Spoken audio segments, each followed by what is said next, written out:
Sunitha Williams సాహసయాత్రపై megastar adventure thriller. ఇది నిజమైన బ్లాక్ బస్టర్. నాసా వ్యోమగామి సునీత విలియమ్స్, ఆమె సహచరుడు బుచ్ విల్మోర్లు 9 నెలల నిరీక్షణ తర్వాత సురక్షితంగా భూమిని చేరుకున్నారు. ఈ ఇద్దరు వ్యోమగాములను అంతరిక్ష కేంద్రం నుంచి భూమికి తీసుకుని వచ్చేందుకు నాసా, స్పేస్ ఎక్స్ సంయుక్తంగా క్రూ-10 మిషన్ చేపట్టి విజయవంతమయ్యారు.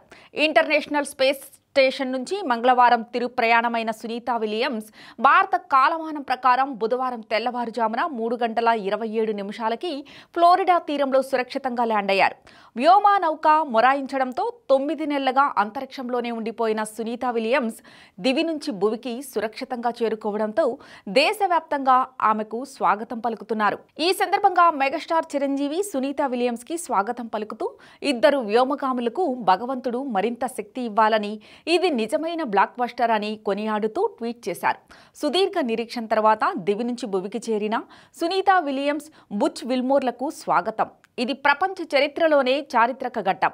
8 రోజుల్లో తిరిగి రావాలని స్పేస్ స్టేషన్కి వెళ్లి 286 రోజులకు తర్వాత భూమికి చేరుకున్నారు. ఈ 286 రోజుల్లో 4577 సార్లు భూమి చుట్టూ తిరిగారు. కానీ ఆశ్చర్యకరమైన రీతిలో భూమిని చేరుకోలేకపోయారు. వీరి ప్రయాణం ఒక థ్రిల్లర్ అడ్వెంచర్ మూవీని తలపిస్తోంది. ఇదో గొప్ప సాహస యాత్ర, అసలు సిసలు బ్లాక్ బస్టర్. వీరికి సాటే లేదు. సునీత విలియమ్స్, బుచ్ విల్మోర్లు గొప్ప ధైర్యవంతులు అని కొనియాడారు మెగాస్టార్ చిరంజీవి. నిజంగానే మెగాస్టార్ చిరంజీవి అన్నట్టుగా ఈ 286 రోజుల సాహసయాత్ర నిజంగానే ఒక థ్రిల్లర్ అడ్వెంచర్. ఈ సాహసయాత్రలో వాళ్ళు ఎదుర్కొన్న ఇబ్బందులు, ధైర్య సాహసాలపై సినిమా వచ్చినా రావచ్చు. మెగాస్టార్ అన్నట్టుగా నిజమైన బ్లాక్ బస్టర్ అయ్యే అవకాశమూ లేకపోలేదు. ఇప్పటికీ అంతరిక్షం నేపథ్యంలో హాలీవుడ్, బాలీవుడ్తో పాటు టాలీవుడ్లోనూ చాలా సినిమాలు వచ్చాయి. హాలీవుడ్లో High Life, Interstellar, Gravity, Apollo 13 లాంటి సినిమాలు వచ్చాయి. వీటితో పాటు Mission Mangal, Rocketry, the Nambi Effect, Rocket Boys, Antariksham 9000 వంటి సినిమాలు కూడా అందుబాటులో ఉన్నాయి. ఇక టాలీవుడ్లో అంతరిక్షం నేపథ్యంలో వచ్చిన సినిమాలు చాలా తక్కువ.